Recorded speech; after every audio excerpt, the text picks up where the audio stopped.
అది యథార్థమైన విధానం కాబట్టి మీరు ముగ్గురు ఈ గోవుని పోషించవలసిన బాధ్యతని తీసుకోండి అన్నారాయన. అలాగా? అయితే మీరే నిర్ణయించండి ఎవరు ముందు మేపాలో, ఎవరు చక్కగా దాన్ని రక్షించాలో. మొట్టమొదటి వారు వసువులు కాబట్టి మీరొక సంవత్సరం కాలం పాటు దీన్ని చక్కగా గడ్డిని, నీటిని, ఇతరమైనటువంటి దానికి కావలసిన ఆహార పదార్థాలని ఇస్తూ బ్రహ్మాండంగా మేపి సంవత్సరం అయిన తర్వాత నా దగ్గరకు తీసుకురండి అన్నాడాయన.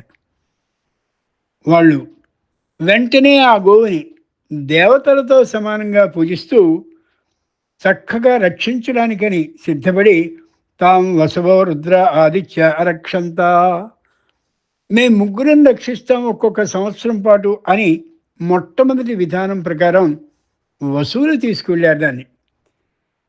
ఆశ్చర్యకరమైన అంశం ఏమిటంటే అది దేవలోకపు గోవు కాబట్టి బ్రహ్మగారు స్వయంగా సృష్టించవలసిందని చెప్పినటువంటి గోవు కాబట్టి వీళ్ళు తపస్సు చేయగా అది సృష్టింపబడి వచ్చింది కాబట్టి ఆ ఆవు త్రీణి శతాని త్రయస్త్రిగుం శతంచ, త్రీణి శతాని అంటే 300, త్రయస్త్రిగుం శతంచ 33 అంటే 333 గోవుల్ని మొత్తం పెట్టింది ఆ ఆవు.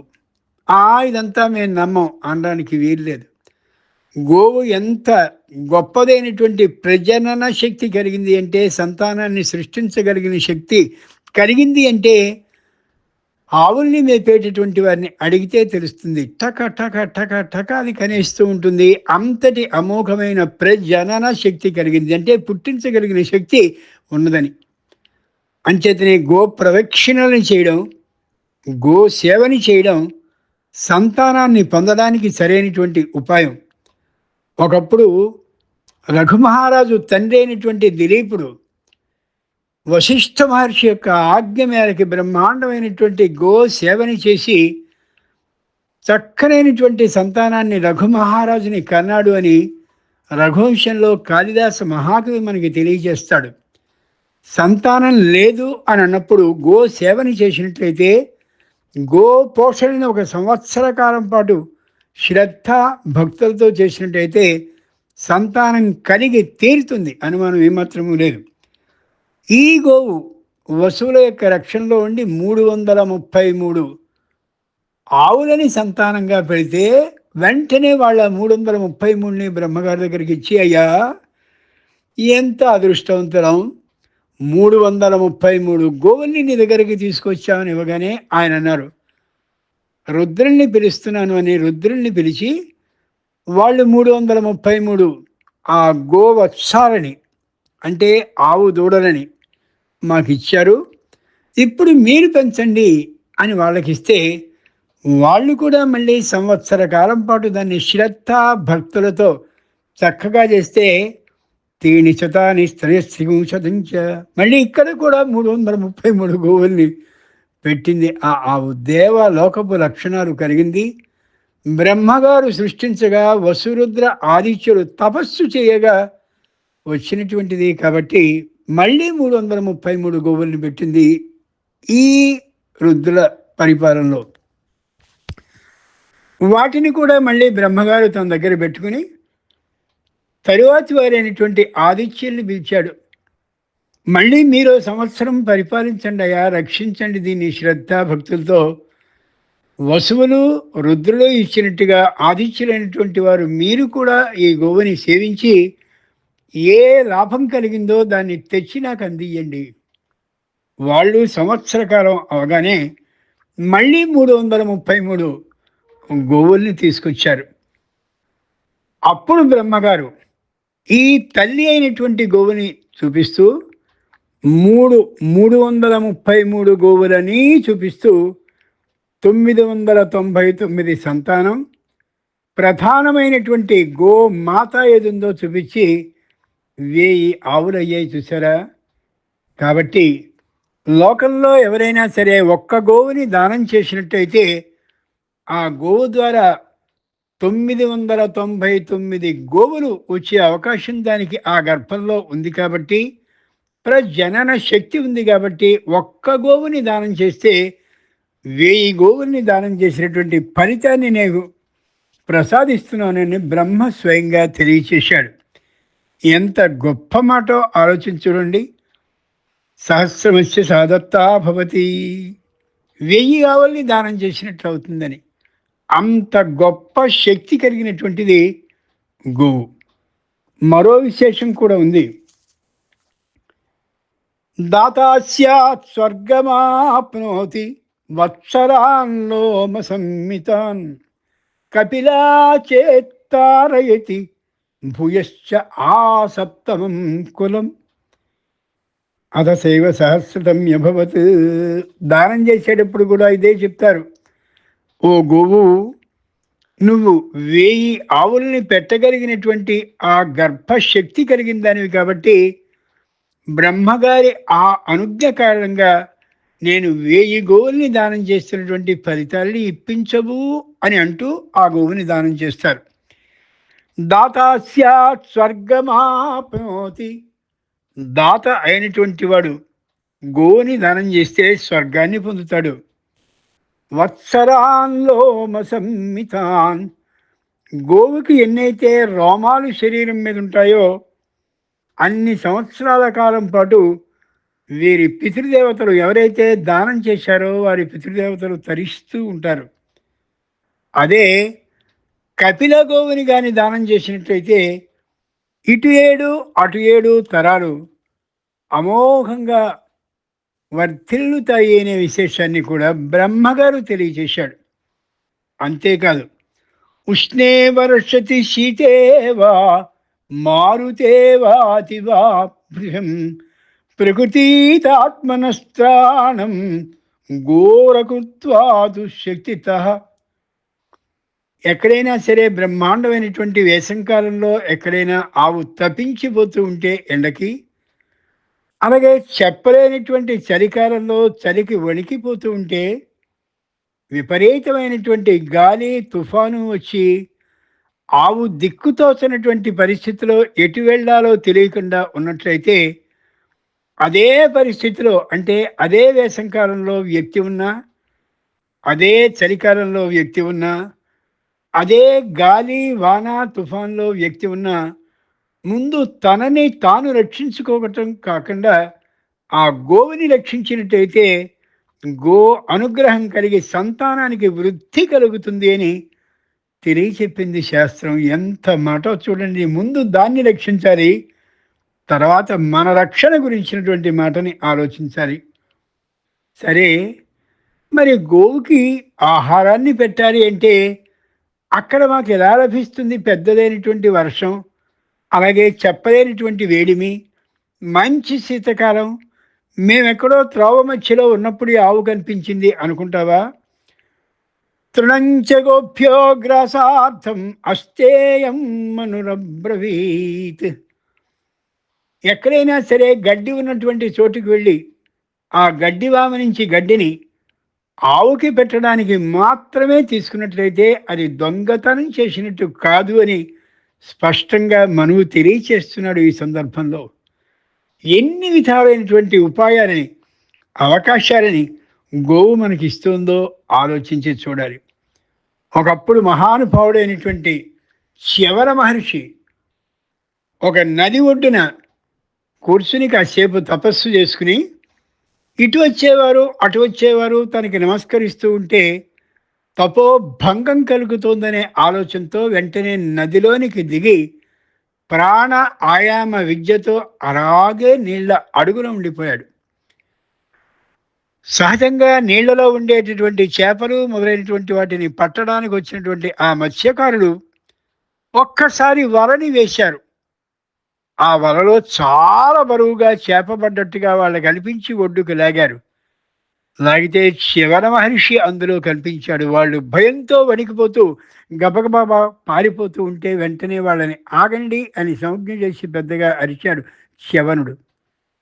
స్వామి, పొరపాటైపోయింది, తాము లోపల ఉన్నారనే ఆలోచన మాకు రాలేదు, సామాన్యమైనటువంటి జీవితాన్ని గడుపుతున్న వాళ్ళు అని ప్రాధేయపడుతుంటే అప్పుడు ఆయన అన్నాడు, మీరు దీంట్లో పెద్దదైనటువంటి చేప పడుతుందనే ఆలోచనతోనూ, దాన్ని తిని జీవనాన్ని సాగించాలనే ఆలోచనతోనూ కథ వేశారు. ఈ దేశపు రాజుని పిలిచి, నాకు సరిపోయినటువంటి ధనాన్ని స్వయంగా తీసుకుని, అప్పుడు మీరు నన్ను ఈ లోపల నుండి యువతలకి రమ్మంటే నేనొస్తాను. వాళ్ళు ఏం జరుగుతుందో తెలియక వెంటనే దేశాన్ని పరిపాలించే రాజు వద్దకు వెళ్ళి, ఇలా చ్యవన మహర్షి దాంట్లో పడ్డారు అనగానే ఆయనొచ్చాడు. తన ఖజానాలో ఉండేటటువంటి బంగారాన్ని, వెండిని, ఇతరమైనటువంటి వస్తువులన్నిటినీ కూడా పెద్దదైనటువంటి కాటా తూకం అంటారే, దాంట్లో పక్కన చ్యవన మహర్షిని కూర్చోబెట్టి దాంట్లో పెడితే ఆయన తూగడమే లేదు. అయ్యో! ఏం చెయ్యాలి? తోచనటువంటి రాజు, మహర్షి తామే దీనికి సమాధానాన్ని, ఉపాయాన్ని మాకు ప్రబోధించాలి, చెప్పాలి. అయితే ఓ పని చెయ్యి. ఉత్తిష్టామ్యేష రాజేంద్ర సమ్యక్ క్రీదోస్మి తేనక గోభిస్తుల్యన్న పశ్యామి త్రిషు లోకేషు కించన్న. వెంటనే బ్రహ్మాండమైనటువంటి గోవుని రప్పించమని చెప్పాడు. ఆ గోవుని తీసుకొచ్చి అలా ఒకసారి ఆ కాటాలో కూర్చోబెట్టారో లేదో, వెంటనే ఆ చ్యవన మహర్షి తేలిపోయాడు. బరువు ఏమాత్రమూ లేనివాడు అయ్యాడు. అప్పుడు ఆ మత్స్యకారులతో అన్నాడు, ఈ గోవు యొక్క విలువ ఈరోజు మీరు ఆహారాన్ని సంపాదించడానికి వేసినటువంటి వలలో ఎంత పడితే బాగుంటుందని అనుకుంటున్నారో అంత సొమ్ముని ఇదిగో ఇచ్చి ఈ రాజు మిమ్మల్ని సంతృప్తి పరుస్తాడని అలా చేశాడు. కాబట్టి గోవు మహర్షితో సమానం అనే యథార్థాన్ని తెలియజేస్తుంది ఈ వృత్తాంతం. చిట్ట చివరిగా ఒక మాట తెలుసుకుందాం. గోవుకి ప్రజనన శక్తి, అంటే సంతానాన్ని కనగలిగిన శక్తి హెచ్చుగా ఉంటుంది. దాన్ని ఆరాధించినటువంటి వారికి సంతాన భాగ్యం అనుమానం లేకుండా కలుగుతుంది. ఇందాక మనం రఘుమహారాజు యొక్క జన్మ విశేషాన్ని తెలుసుకున్నాం. దిలీపుడు సంవత్సర కాలం పాటు రాజ్యాన్ని విడిచి సేవించాడనే విషయాన్ని కూడా అనుకున్నాం. చిట్ట చివరి మాట ఏమిటంటే, ఏకైకాగౌ త్రయసింహా పంచవ్యాఘ్రా ప్రసూతిభి అధర్మో నష్ట సంతాన ధర్మ సంతానవర్ధన. ఆవు కానీ ఈనట్లయితే ఒకే ఒక్క సంతానాన్ని పెడుతుంది. త్రయసింహా, సింహం కానీ ఈనట్లయితే 3 పిల్లల్ని ఒక ఈతలో పెడుతుంది. అదే పంచవ్యాఘ్ర ప్రసూతిభి. పులి కానీ ఈనట్లయితే ఒక్కసారి 5 పిల్లల్ని పెడుతుంది. అది అంటే లోకంలో ఉండవలసినటువంటి జంతువుల సంఖ్య ఎలా అంటే, ఒక ఆవు పుడితే 3 సింహాలు, 5 పులులు పుట్టాలి. ఇదే నిజమైనట్టయితే లోకంలో ఆవుల సంఖ్య కంటే 3 రెట్లు సింహాలు, ఆవుల సంఖ్య కంటే 5 రెట్లు పులులు ఉండాలి. అదే నిజంగా ఉన్నట్టయితే మనం అనేటటువంటి వాళ్ళమే ఉండేవాళ్ళం కాదు. లోకంలో ఏ జంతు జీవము కూడా ఉండే అవకాశమే ఉండేది కాదు. మరి ఎందుకని లేదు? చెప్పింది అబద్ధమా? కాదు. అధర్మో నష్ట సంతాన ధర్మ సంతానవర్ధన. ధర్మమయమైనటువంటి సంతానం శాశ్వతంగా ఉంటుంది. అధర్మమయమైనటువంటి ఆ సంతానం తల్లే తినేటటువంటి స్థాయిలో ఉంటుంది. అంచేతనే సింహం గాని విపరీతమైనటువంటి ఆకలితో ఏ గర్భాన్ని అలా ప్రసవ రూపంగా లోపలుండేటటువంటి పిల్లల్ని ఇవతలకి పెడుతుందో, అదే తన పిల్లల్ని ఆ కళ్ళు విపరీతమైనటువంటి మత్తుతో ఉండేటటువంటి కాలంలో, ఆకలి ఎక్కువైన కాలంలో అదే తన పిల్లల్ని చంపుతుంది. పుత్రాదిని వ్యాఘ్రీ. ఇదే పద్ధతిగా పులి కూడా విపరీతమైనటువంటి గర్భ అలసట కలిగినటువంటి సందర్భంలో ఆ కాన్పు అయినటువంటి వెంటనే తన పిల్లల్ని తానే మెడ కొరికి చంపేస్తుంది. గమనించి చూడండి.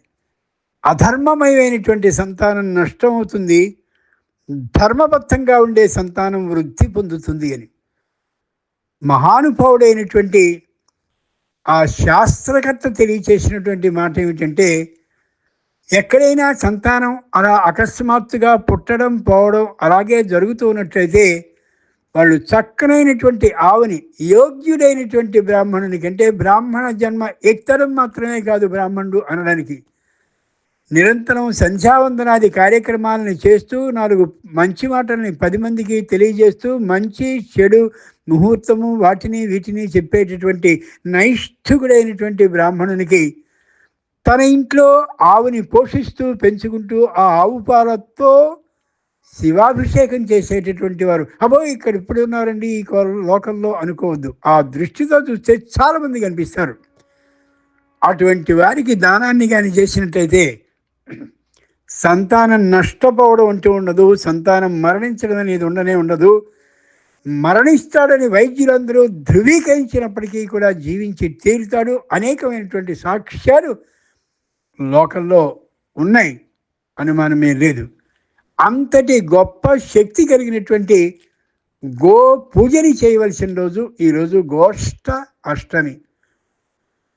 ఏ ఆవుకైతే గడ్డిని పెడతామో, ఏ ఆవుకైతే కూర ముక్కలన్నింటినీ తరిగిన తర్వాత దాంట్లో చిట్టు తవుడు పోసి బ్రహ్మాండమైనటువంటి కలిపి నీళ్లతో ఆ ద్రవాన్ని దానికి అందిస్తామో, అది తింటున్నప్పుడు లేదా తాగుతున్నప్పుడు దాని కళ్ళలోని కానీ చూసినట్టయితే కుటుంబంలో ఉండే విపరీతమైన కష్టాలన్నీ తొలుగుతాయని భారతం తెలియచేస్తోంది. శ్రోతలైనటువంటి మీ అందరూ దీన్ని గమనించుకుని జీవించి ఉండగానే గోవుని దానం చేసుకోవాల్సిందిగాను, గోష్ఠాష్టమి రోజున అక్కడికి వెళ్ళి గోసేవని చేయలేకపోయినా ప్రత్యక్షమైనటువంటి ఏ గోసేవ తిరుమల తిరుపతి దేవస్థానం లేదా శ్రీశైలంలో ఉండే మల్లికార్జున స్వామి దేవస్థానం, యాదగిరిగుట్టలో ఉండేటటువంటి ఆ దేవస్థానం, విజయవాడ కనకదుర్గాంబిక దేవస్థానం, ఇలా ఉన్నటువంటి దేవస్థానాల్లో కానీ ఆవులకి ఈ విధమైనటువంటి గడ్డిని స్వయంగా వెళ్ళి సమర్పిస్తే డబ్బు ఇచ్చేయడం కాదు, కొద్ది ఖర్చు అయినా అక్కడికి వెళ్ళి దానం చేసినట్టయితే ఖచ్చితంగా గడ్డిని ఆ కొడితిని అలా ఏర్పాటు చేయగలిగితే చేస్తే సంతానం నష్టపోవడం అంటే సంతానం అకస్మాత్తుగా మరణించడం వంటిది, సంతానం లేనటువంటి వారికి తప్పక సంతానం కలిగేటటువంటి తనం జరిగి తీరుతాయి. ఇది భగవంతుడు ఆదేశించినటువంటి మాట తప్ప ఏదో స్వకపోల కల్పితం కాదనే యథార్థాన్ని తెలియచేస్తూ ఈ రోజుకి ఈ శీర్షిక ముగిసిందని తెలియజేస్తూ, రేపటి రోజున కార్తీక శుద్ధ నవమి కాబట్టి కార్తవీర్య అర్జున జయంతి గురించి చెప్పుకోబోతున్నామని ప్రకటిస్తున్నాను. ఎక్కడైనా ధనాన్ని కానీ నష్టపోయినట్టయితే కార్తవీర్యార్జున మంత్రాన్ని కానీ చదివితే ఆ పోయిన ధనం దొరుకుతుంది అని ప్రత్యేకమైన శ్లోకం చెప్పబడుతుంది. అది రేపు తెలుసుకుందాం. నేటికి స్వస్తి.